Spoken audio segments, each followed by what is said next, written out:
वालेकुम।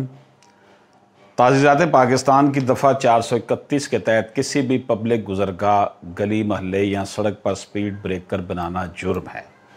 अगर कोई शख्स किसी गली मोहल्ले या सड़क पर खुद साख्ता स्पीड ब्रेकर बनाता है, अगर तो हुकूमत बनाती है वो एक अलग बात है, लेकिन ख़ुद बनाता है तो इसके ख़िलाफ़ मुकामी पुलिस स्टेशन में कोई भी शख्स दरख्वास्त देकर मुकदमा दर्ज करवा सकता है। इस जुर्म की सज़ा जो है वो 5 साल तक है और पुलिस बग़ैर अदालती वारंट के मुल्ज़मान को गिरफ़्तार कर सकती है। ये जो जुर्म है नाकाबिले राज़ीनामा है, यानी अगर बाद में दरख्वास्त देने वाला मुल्ज़मान के साथ सुलह करके मुकदमा वापस लेने की बात करेगा तो ये ऐसा नहीं हो सकता है। इस जुर्म का ट्रायल सेशन अदालत या फिर फर्स्ट क्लास मजिस्ट्रेट कर सकता है। तो ये जो हर बंदा अपने घर के सामने अपनी मर्ज़ी से जो स्पीड ब्रेकर बना लेता है तो ये जुर्म है।